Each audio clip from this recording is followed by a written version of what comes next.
오늘 본문은 룻기 2장입니다. 혹시 1장의 마지막 부분이 어떻게 끝났는지를 기억하십니까?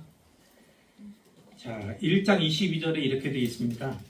나오미가 모압 지방에서 며느리인 모압 여인 룻과 함께 돌아왔는데 보리 추수 시작할 때에 베들레헴에 이르렀더라. 이렇게 되어 있습니다. 자, 이 말씀은 매우 중요하죠. 다음 이야기의 복선 역할을 하는 구절이 바로 이 구절입니다.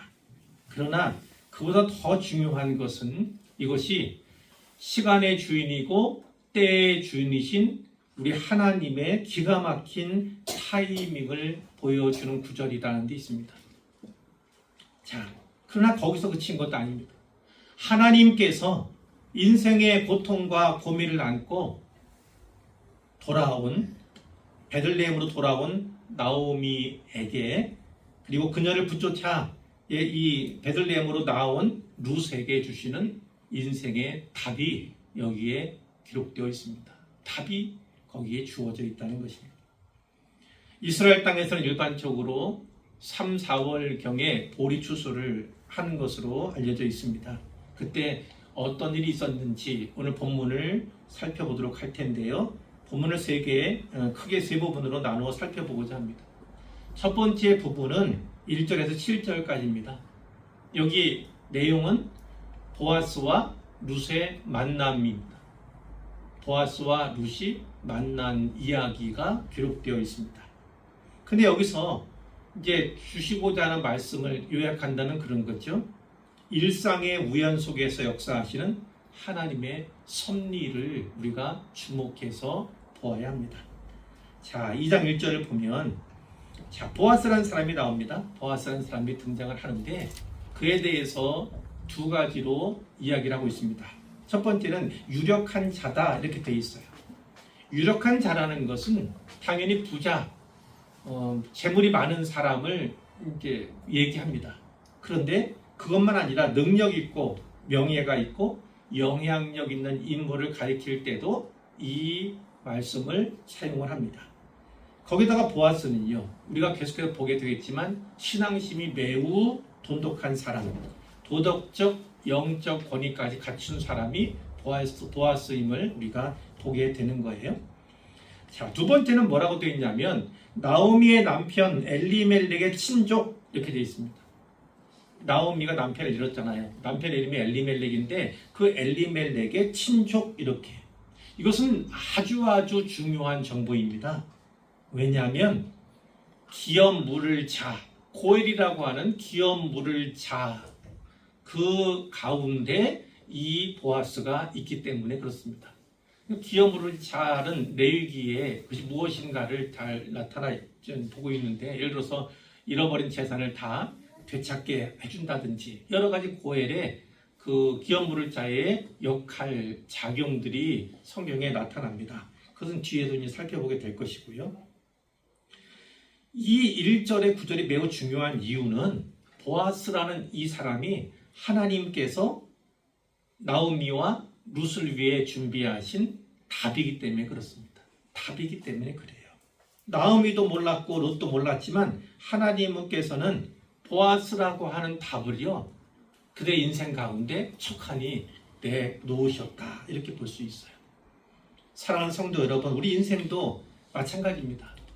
아직 도래하지 않았을 뿐, 그래서 만나지 않았을 뿐, 하나님은 이미 많은 것들을 특별히 인생의 문제 앞에서 간구하는 신자들에게 준비해 두셨다. 이 사실을 분명히 기억하고 믿으시기를 바랍니다.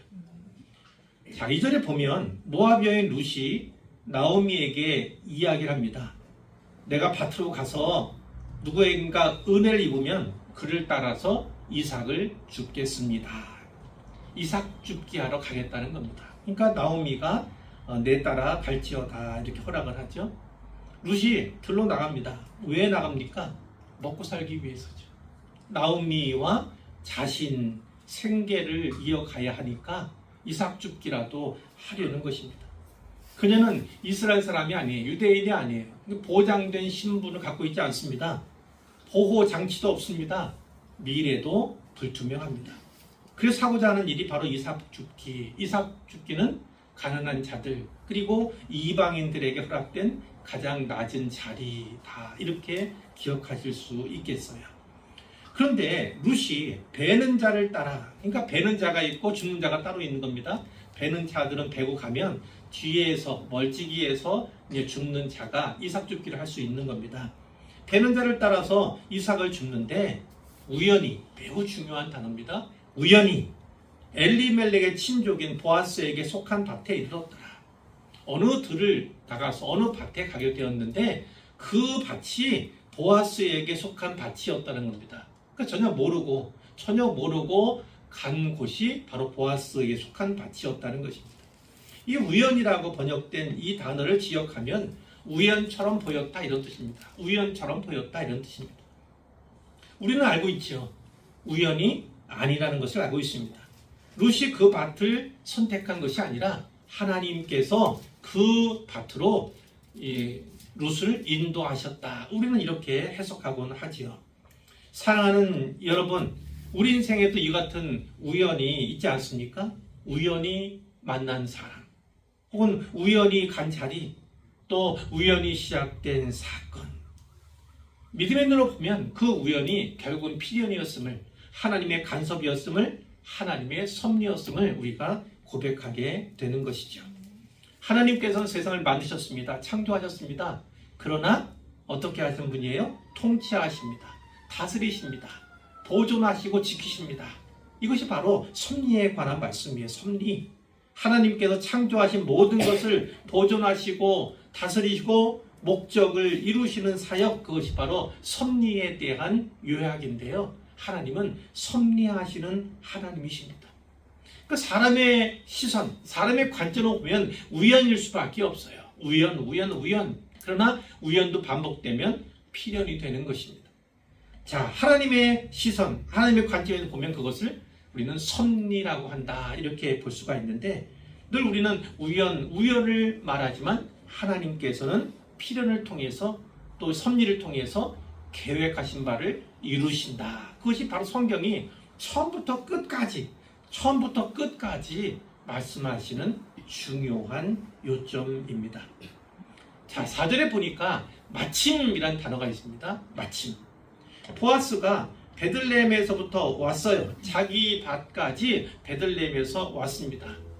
뭐 일상적일 것 수도 있지만 또 오랜만에 온 것일 수도 있어요. 그렇기 때문에 마침이라는 것이 좀 더 값지게 보이는 것이죠. 베는 자들에게 말합니다.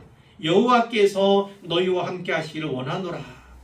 그러니까 이 보아스라는 사람이 베는 자, 말하자면 하인 아니겠습니까? 그들에게 이렇게 여호와 이름으로 축복하는 것을 보게 되고 또 그 베는 자들이 뭐라고 대답합니까? 여호와께서 당신에게 복 주시기를 원합니다. 이렇게요. 그러니까 이것은 일반적인 인사와 축복일 수 있어요. 하지만 이 시대가 어떤 시대라고요? 사사시대, 영적인 암흑기와도 같은 시대라는 것입니다. 율법이 지켜지지 않았던 시대입니다. 하나님 말씀이 전혀 존중되지 않았던 시대입니다. 그런데 이 시대, 영적 암흑기 속에서도 보아스와 또 보아스에게 속한 이 공동체는 경건한 공동체였음을 우리가 보게 되는 거예요. 그러니까 사사시대의 영적인 암흑기에도요, 하나님께서는 경건한 자들을 남겨두시는 것입니다. 그리고 그 경건한 자들을 통해서 하나님의 일을, 하나님의 역사를, 하나님의 이야기를 써가시는 것이 바로 우리 하나님이세요. 그러니까 시대가 얼마나 타락하고 얼마나 아프고 얼마나 고통스러운지 단지 그것만을 볼 것이 아니라 그 시대 속에서 하나님이 어떻게 일하고 계시는가, 하나님께서 어떤 방향으로 어떠한 목적을 향해 가시는가, 그것을 주목하는 것이 바로 신자가 취할 태도다. 이렇게 말씀을 드릴 수 있습니다. 우연히로 시작했잖아요. 룻은 우연히 보아스에 속한 밭에 간 거고, 근데 그 밭에서 이삭 죽기 하고 있을 때 마침 주인인 보아스가 그 자리에 나타났다는 것입니다. 나타났다. 그러니까 우연이 아니고 하나님께서 필연적으로 역사하시는 건데, 이 두 사람 룻과 보아스는 결국 부부가 되죠. 부부의 연을 맺게 됩니다. 그러니 우연이 아니라 사실은 하나님의 섭리가 거기에 있었다는 것을 우리가 보게 되고, 삶 속에서 우연처럼 보여지는 그곳에 바로 하나님의 섭리가 있을 수 있음을 우리는 늘 열린 마음으로, 믿음의 마음으로 받아야겠다, 이렇게 말씀을 드릴 수가 있습니다. 자, 5절에 보니까 보아스가 사환에게, 이 사환은 베는 자들을 거느린 자로 되어 있죠. 사환에게 묻습니다. 이는 누구의 소녀냐? 이 소녀 누구냐? 물어봤죠. 그랬더니 사환이 대답합니다. 이는 나오미와 함께 모압 지방에서 돌아온 모압 소녀입니다. 그러니까 이름이 나타나 있지 않아요. 그러니까 이 사환에게도, 베는 자들에게도 룻이라고 하는 이름이 중요한 것이 아니라 이 여자는 모압 여자입니다. 이방 여인입니다. 그것이 사실은 이제 그들의 룻에 대한 정보의 전부다, 이렇게 볼 수가 있고, 그만큼 별 관심을 주지 않고 있음도 우리가 보게 되는 거예요. 그런데 그의 말이 나로 베는 자를 따라 단 사이에서 이삭을 죽게 하소서, 그러니까 이삭 죽게 할 수 있도록 허락해 주십시오, 이렇게 요청했다는 거예요. 그리고는 허락을 했더니 어떻게 합니까? 아침부터 와서는 잠시 집에서 쉰 외에 지금까지 계속하는 중입니다. 그러니까 아침부터 와서 지금까지 거의 계속해서 이삭 죽기를 하고 있다는 거죠. 그러니까 이 룻이라는 사람이 어떤 사람인가를 볼 수 있죠. 아, 참 성실한 사람이다, 성실한 연이다라는 것을 알게 되는 것입니다. 자, 룻의 행동이 매우 평범했지 않습니까? 어떤 밭으로 가서 일을 합니다. 그렇죠? 우연을 말씀드렸어요. 그런데 그 평범한 선택이 구속사의 흐름 속으로 들어가는 그런 계기가 되었음을 보게 되고, 이것을 신학적으로 이야기하자면 2차적인 원인, 이렇게 2차적 원인, 이렇게 얘기합니다. 내가 선택을 했어요. 내가 선택한 것이 1차적인 원인이지만 하나님께서는 결국 그 뒤에서 궁극적인 원인자로서 역사하신다는 거예요. 사람이 어떤 선택을 하든지 하나님께서는 그 선택을 통해서 자기의 뜻을 이루어 가신다라는 것을 보게 되는 거고, 이제 보아스와 룻이 만나게 되었습니다. 보아스가 룻에게 특별한 관심을 보이고 있다, 이것까지 우리가 살펴보게 된 거예요. 자, 두 번째 단락은 8절에서 16절까지입니다. 8절에서 16절. 여기에 이야기 스토리는 뭐냐면 룻에게 은혜를 베푸는 보아스에 관한 이야기입니다. 룻에게 은혜를 베푸는 보아스.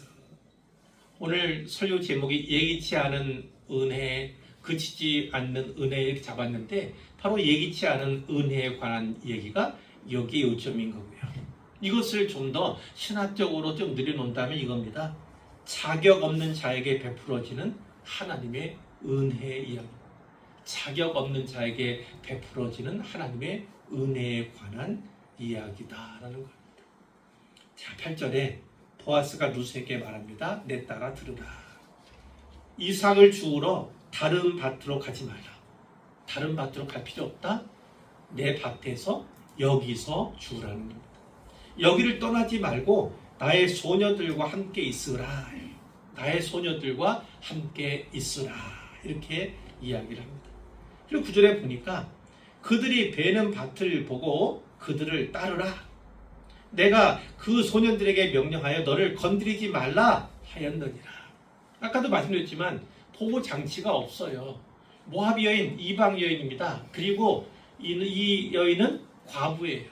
미망인입니다. 그러니까 이 소년들이 혹시나 장난을 칠 수도 있지 않습니까? 농을 걸 수 있지 않습니까? 그것을 보아스가 미연에 건드리지 마라, 이렇게 명령함으로 말미암아 장치에 두었다는 것을 이야기를 하는 거죠.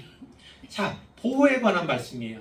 이 룻을 보호하고자 하는 보아스의 마음을 보게 되고, 그 다음에 목이 마르거든 그릇에 가서 소년들이 길어온 것을 마실지니라. 그러니까 목마르거든 그 물을 마셔라 하죠. 그러니까 공급에 관한, 필요를 채우는 것에 관한 이야기가 또 여기에 있는 것이죠. 자, 곡식을 베는 자가 있잖아요. 곡식을 베는 자들은 대개 삭스를 받습니다. 삭스를 받기 위해서 일하는 사람들이 있으니까 그것은 은혜 이렇게 이야기하는 경우가 드물지요. 그러나 줍는 자는 다릅니다. 떨어진 이삭을 줍는 자는 다르죠. 그 양이 비록 적을 수 있지만 거기서 이삭 줍기를 할 수 있게 허락받은 것만으로 또 그 밖에서 얼마간 얻을 수, 먹고 살 어떤 것을 마련할 수 있다는 그것만으로도 은혜를 입었다 이렇게 여기는 것입니다. 그때 룻이 이제 은혜를 입었다고 생각을 하게 되는 것이죠. 그런데 점차점차 우리가 보게 되는 것은 이 하나님께서는요, 율법을 통해서, 하나님의 율법이죠, 특히 가난한 자들에게, 고아와 과부에게 혹은 이방인들에게 이렇게 해야 된다 말씀하신 바가 있어요. 이삭 줍기 규정도 그 가운데 하나입니다. 그러니까 사회적인 안전장치, 보장장치다 이렇게 볼 수가 있는데, 그런데 이 보아스의 행위를 유심히 보게 되면 그 율법을 넘어서고 있다는 것을 보게 됩니다. 이방인에 대한 율법의 규정을요 이제 넘어서고 있음을 우리가 보게 되는 것이고, 자, 바로 하나님의 은혜는, 그걸 헤세드 이런 단어 쓰잖아요. 하나님의 헤세드는 그 율법을 넘어선다.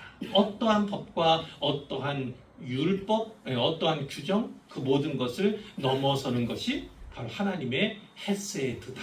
이렇게 우리는 받을 수가 있습니다. 자, 룻이 너무나 감격한 겁니다. 엎드려서 얼굴을 땅에 대고 절하면서 보아스에게 이야기를 하죠. 저는 이방 여인입니다. 저는 이방 여인인데 어찌하여 당신이 내게 이와 같이 은혜를 베푸시며 저를 돌보아 주십니까? 이렇게 얘기해요. 그러니까 이 룻이 느끼는 감정, 감사, 고마움 얼마나 큰지를 보게 되는 거죠. 은혜가 바로 그렇습니다. 은혜가 보통 요약적으로 얘기하면 그럽니다. 받을 자격이 없는 자에게 주어지는 호의, 그것을 은혜라고 합니다. 받을 자격이 없는데 주시는 호의, 그것을 은혜라고 얘기하고요. 다른 말로 하면 심지 않은 것을 거두게 하시는 것, 그것도 은혜의 범주 가운데 들어갈 수가 있습니다. 이 말씀 보면서 제가 시편 8편 4절이 생각이 나더라고요. 뒤에 이 보아스와 룻의 후손으로 이 땅에 오게 될 다윗 아닙니까? 다윗. 그 다윗이 하나님께 어떻게 고백했는지 기억하시죠? 사람이 무엇이기에, 사람이 무엇이기에 주께서 그를 생각하시며 인자가 무엇이기에 주께서 그를 돌보시나이까, 이렇게 고백했지 않습니까? 그 은혜의 감격이 너무나 클 때에 이렇게 얘기를 하는 거예요. 조금 전에 우리가 310장 찬송가를 불렀는데 그 첫 소절이 무엇입니까? 아, 하나님의 은혜로 이 쓸데없는 자. 그러니까 우리가 스스로를 비하해서 쓰는 표현이 아니에요. 이것은 자기 스스로를 비하하기 위해 쓰는 표현이 아닙니다. 감격 가운데 하나님께서 주신 은혜가, 구속의 은혜가 너무나 크고 너무나 커서 감당할 수 없습니다. 너무나 감사하고 감격스럽습니다. 이것을 하기 위해서 내가 쓸데없는 자처럼 여겨지는 그 심정을 하나님께 토로하는 것이죠. 진짜 쓸데없는 자가 아니라 우리는 다 귀한 겁니다.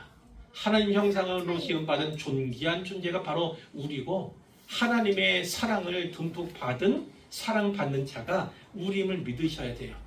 그러나 그런 우리라 할지라도 하나님의 은혜 앞에, 크신 사랑 앞에 서면 결국은 아무 가치가 없는, 쓸데없는 자같이 느껴지는 것이, 여겨지는 것이 당연한 것이다. 이렇게도 말씀을 드릴 수가 있습니다. 그러니까 은혜라는 것은요 너무나 낯선 겁니다. 사실 은혜를 알면 은혜가 참 낯설다는 것을 우리가 알게 되고 그 은혜로 말미암아 당황스러움을 느끼게 될 때가 또한 있는 것이죠. 나 같은 죄인 살리신 그 은혜 고마워 이렇게 고백할 수밖에 없는 그런 사람들이 그리스도인이다 이렇게 말씀을 드릴 수가 있습니다. 자, 보아스가 이렇게 얘기를 합니다. 네 남편이 죽은 후로 내가 시어머니에게 행한 모든 것과, 그러니까 룻에 대해서 들은 바가 있습니다. 들은 바가 있어요. 남편이 죽었고 그리고 시어머니를 떠나지 않고 봉양해 온 것, 그리고 함께 요까지 오게 된 것, 또 시어머니 또 생계를 위해서 또 이렇게 수고하고 있는 것, 이걸 알고 있는 거예요. 그리고 내 부모와 곡을 떠나 전에 알지 못하던 백성에게로 온 일이 내게 분명히 알려졌느니라. 이렇게. 그러니까 보아스가 이제 소문으로 들었는데, 이제 소문으로 들었던 그 모압 여인을 자기 밭에서 만나게 되었다는 겁니다. 12절에 보니까 여호와께서 내가 행한 일에 보답하시기를 원한다. 축복하는 거죠. 또 이스라엘 하나님 여호와께서 그의 날개 아래에 보호를 받으러 온 내게 온전한 상 주시기를 원한다. 이렇게 큰 축복을 하는 것입니다. 근데 여기 내용에 보면 그의 날개 아래 보호를 받으러, 여호와의 날개 아래, 하나님의 날개 아래 보호를 받으러 왔다 이렇게 묘사하고 있어요. 그러니까 보아스는 어떤 겁니까?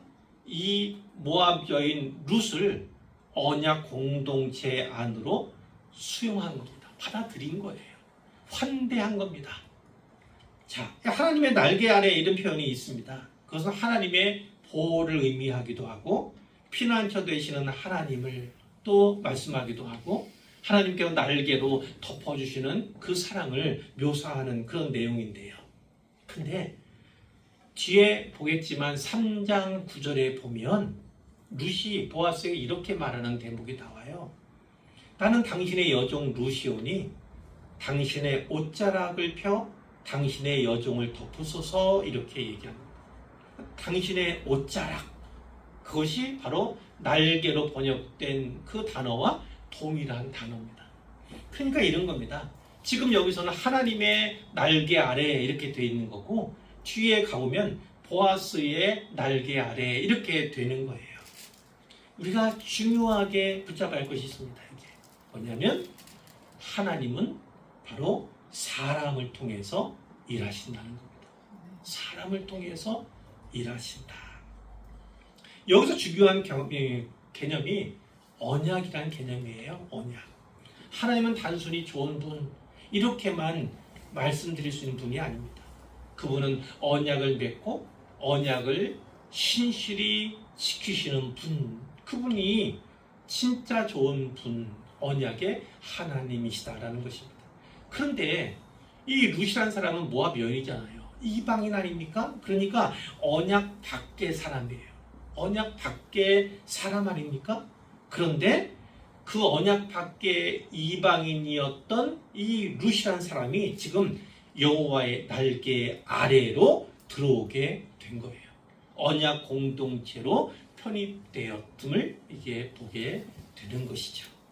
자, 13절 룻이 말합니다. 내 주여, 내가 당신께 은혜 있기를 원합니다.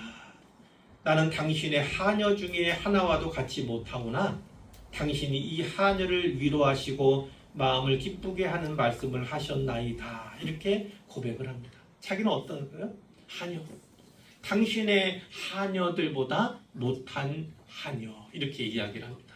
이방 여인이고 자기는 하녀 같은 그런 존재에 불과한데 이와 같이 큰 은혜와 사랑을 부어주셔서 감사합니다. 라는 것이죠. 자, 보아스는 어떤 은혜를 주었습니까? 보호해주고 뒤에 계속해서 나옵니다. 그리고 어떻게 합니까? 공급합니다. 또 뭡니까? 언약 공동체로 받아주는 그 역할을 바로 보아스가 룻에게 한다. 그런 은혜를 베푼다는 것을 보게 되는 것이죠. 우리는 모두 이방 여인인 룻과 같은 존재예요.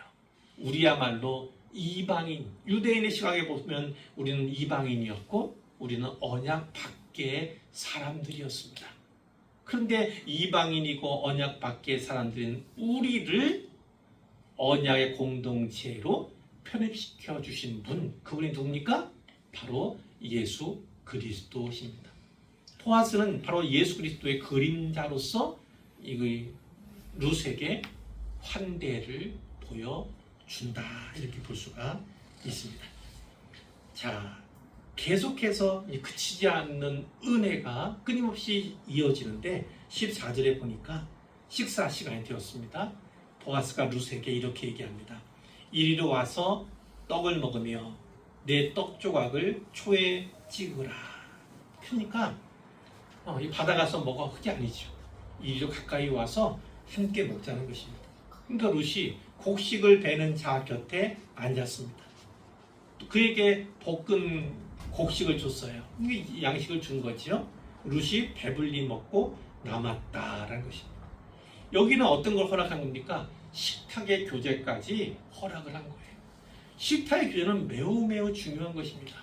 예수님께서 또 그 시대에 사회적으로 냉대받는 사람들이 있지 않습니까? 그런 그룹들이 이방인들뿐만 아니라 어떤 세리, 그런 사람들과 식사까지 하는 것, 유대인들, 특히 바리새인들, 이런 사람들이 보고 늘 책망하고 손가락질하고 욕했지 않습니까? 근데 예수님께서는 어떻게 했어요? 그들과 함께 식탁의 교제를 갖는 것을 결코 삼가지 않으셨습니다. 삼가지 않으셨어요. 바로 이 대목에서도 이방 여인과 유대인들이 한 식탁에서 이 떡을 같이 먹는 낯선 풍경이 벌어지고 있는 것입니다. 자, 예수님 말씀도 제가 드렸어요. 이방인과 유대인 사이의 벽을 허무시는 예수님. 그것을 사도 바울이 신학적으로 잘 정리했지만 하나님 나라의 식탁에는 결코 차별이 없다. 결코 차별이 없다. 그것을 분명하게 이미지로 보여주고 있다. 볼 수가 있습니다. 자, 15절에 룻이 이삭을 주우러 일어납니다. 그때 보아스가 자기 소년들에게 다시 명령을 하는 거예요. 그에게 곡식 단 사이에서 줍게 하고, 그러니까 멀찍이가 아니라 가까운 곳에서 좀 더 많은 것을 주울 수 있는 곳에서 줍게 하라는 것 아니겠습니까? 그에게 책망하지 말라, 이렇게 이야기합니다. 또 그를 위하여, 룻을 위하여 곡식 다발에서 조금씩 뽑아 버려서 그에게 줍게 하라는 겁니다. 베는 자는 어떻게 합니까? 무엇이라도 떨어질까봐, 혹시 곡식이 떨어질까봐 조심조심 해야 되는데 오히려 그 단에서 좀 일부를 뽑아서 버리라는 겁니다. 떠드리라는 겁니다. 그래서 뒤따라오던 이 룻이 그것을 줍게 하라, 이렇게 배려하고 있습니다. 어떤 상황 가운데서 책망하거나 꾸짖지 말라, 이렇게 이야기하고 있는 거예요. 그러니까 얼마나 놀라운 겁니까? 얼마나 놀라운 배려, 얼마나 놀라운 선대임을 우리가 보게 되는 것이죠. 자, 그런 가운데서 우리가 주목할 것은 사랑은 물에 행하지 않는 겁니다. 물에 행하지 않는 겁니다. 사랑하는 마음을 보여주되 이제 이 여인에게만, 이 룻에게 직접 한 게 아니죠. 그 베는 자들에게, 자기들 시종들에게 이야기를 하는 겁니다. 물에, 이거 얘기하면 어떻게 되겠어요? 자존심 상하지 않겠습니까? 사회적인 약자인데 자존심 상할 수 있으니까 그 앞에서 하는 것이 아니라 이 자기의 그 수족들에게 이렇게 이야기를 하고 있어요. 사랑은 베풀더라도 물에 행하면 안 됩니다. 늘 더 배려하고 함부로 대해서는 안 된다는 것을 우리가 새삼 깨닫게 되는 것이죠. 자, 세 번째 단락은요, 17절부터 끝 23절까지예요.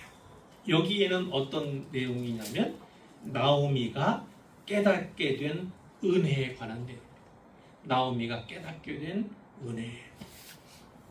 이것을 이제 신학적으로 요약하면 이겁니다. 점진적이나 확실한 하나님의 구속. 점진적이나 확실한 하나님의 구속. 또는 회복 이렇게 요약을 할 수 있겠습니다. 11절에 보니까 룻이 밖에서 저녁까지 열심히 최선을 다하는 거죠. 죽은 것을 떨어보니까 보리가 한 에바쯤 되는지라. 한 에바는 약 22리터입니다. 22리터. 그 22리터는 이삭 줍기 해서 그것도 하루 이삭 줍기 해서 얻은 양식치고는요 무척이나 많은 양입니다. 무척이나 많은 양이에요. 그것은 두 명의 여자가 먹을 거 아닙니까? 두 명의 여자가 일주일은 좋게 먹을 수 있는 그런 많은 양의 식량인 거예요. 그러니 룻이 아침부터 저녁까지 최선을 다해서 열심히 노동했지만 일했지만 그렇다고 해서 단순히 그 일한 노동의 결과만은 아니었다는 거예요. 그 노동의 결과치고는 너무나 많은 거지요. 그러니까 룻의 입장에서 보나 또 이것을 받게 될 나오미 입장에 보면 이것은 하나님께서 기적적으로 공급해 주신 것이다라는 고백을 할 수밖에 없는 그런 내용인 거예요. 자, 그것을 가지고 들어갔습니다. 시어머니 나오미에게 이만큼 주어왔어요. 이렇게 보였지 않겠습니까? 그리고 시어머니의 그것을 다 드렸다. 이렇게 볼 수가 있습니다. 시어머니가 깜짝 놀라지 않겠습니까? 아니, 이삭 죽기를 하루만 했는데 이렇게 많은 식량을 구해왔다고 놀라지 않겠습니까? 묻는 거예요. 이것을 어디서 주었느냐? 어디서 일을 했길래? 그러면서 어느 밭에서든 누군지 모르지만 보아스인지 모르지만 너를 돌본 자에게 복이 있기를 원하노라 이렇게 축복하게 된 것입니다. 그러니까 룻이 얘기합니다. 어디서 일했는지. 근데 그 밭이 보아스라는 사람의 밭이었습니다. 이렇게 이야기를 했다는 거죠. 나오미가 뭐라고 합니까? 그가 여호와께로부터 복받기를 원한다. 축복을 한 뒤에 그 보아스가 살아있는 자와 죽은 자에게 은혜를 그치지 아니하도다. 살아있는 자는 누구예요? 나오미하고 룻 두 명 아니겠습니까? 죽은 자들은 그 아들도 있고 남편도 있어요. 근데 남편도 죽고 아들들도 죽었잖아요. 그러니까 지금은 대를 이을 수 있는 그런 게 없는 거예요. 그런데 이스라엘에는 율법에는 제도가 있어요. 기업 물을 자라고 하는 제도가 있습니다.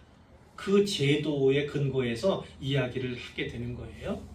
자, 죽은 살아있는 자에게도 은혜를 베푸는 것이지만 또한 죽은 자들, 죄를 잊지 못하고 죽은 자들을 위해서도 은혜를 베푸는 것이다라고 이 신학적인 해석을 하게 되는 것입니다. 그가 은혜 베풀기를, 여기에 쓰인 은혜는 헤세드입니다. 그가 은혜 베풀기를 그치지 아니하도다 이렇게 얘기를 해요. 그런데 이 히브리어로 된 이 성경에 보면 이 말 그대로 그입니다. 그래서 그라는 해석이 두 가지가 다 가능해요. 보아스 이렇게 지시할 수도 있고 또 하나는 하나님을 지시할 수도 있습니다.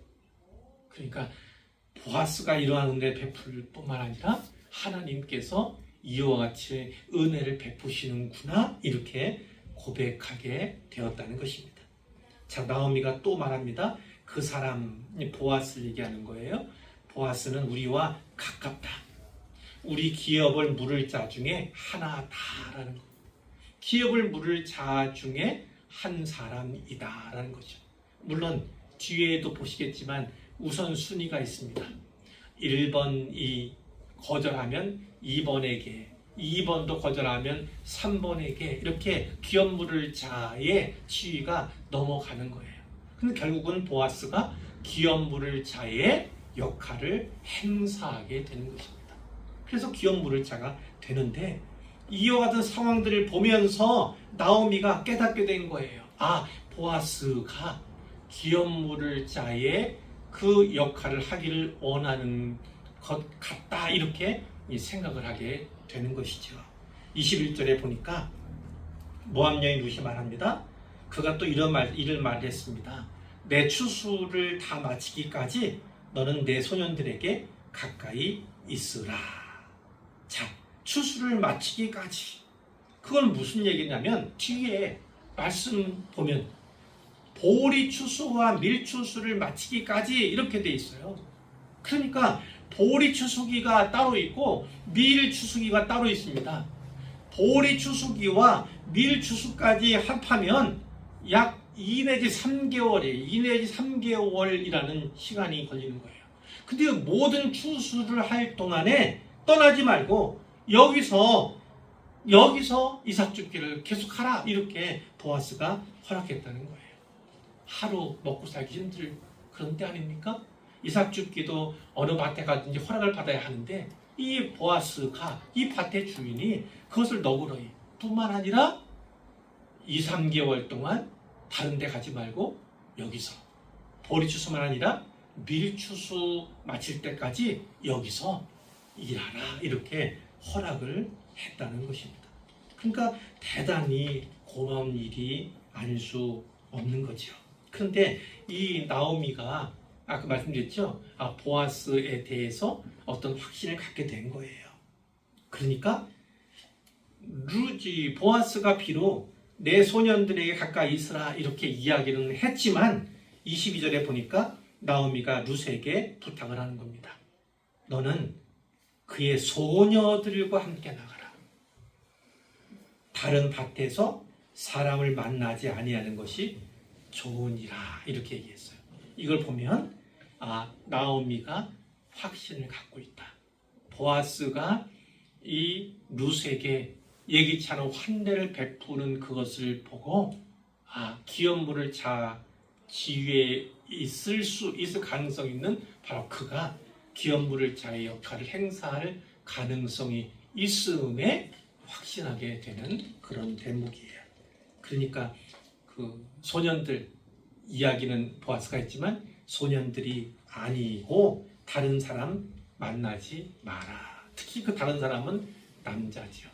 소녀들과만 같이 있으라, 이렇게 얘기를 하는 것이죠. 그렇게 허락을 받아서 룻이 보아스의 소녀들에게 가까이 있어서 보리추수와 밀추수 마치기까지 이삭을 주었다. 그의 시어머니와 함께 거주하니라, 이렇게 되어 있습니다. 자, 그런데 여기 함께 거주한다는 것도 역시나 앞에 보면 그 있지 않습니까? 그 룻에게 나오미가 너는 떠나라, 너희 아비 집으로 어미 집으로 돌아가라, 이렇게 가지 않습니까? 자부 한 명은 돌아갔지 않습니까? 그런데 룻은 어땠어요? 붓조차 떠라, 이렇게 얘기하는, 붓조차 떠라, 이렇게 얘기하는데 바로 붓조차 떠라는 단어와 동일한 단어가 바로 함께 거주하니라, 이것입니다. 그러니까 두 사람이 진짜 붙여쓴 거예요. 함께 거주한 것이 얼마나 이제 애정 가운데, 사랑 가운데, 시어머니와 그 자부간에 또 가까운 가운데 있게 되었는가를 여기서 묘사하고 있는 거죠. 이 대목은 그거죠. 결국은 하루만 아니라, 하루 이삭 줍기만 아니라 이제 2개월, 3개월 동안도 이 허락받아서 이 보아스를 통해서 공급되는 하나님의 은혜가 지속되고 그리고 보호가 계속되는 그것을 여기서 말씀하고 있다는 것입니다. 그치지 않는 하나님의 헤세드, 보아스가 베푸는 헤세드, 그것이 여기에 요점입니다. 이제 결론이에요. 자, 우리는 세 가지로 부분을 단락을 나눠서 살펴봤어요.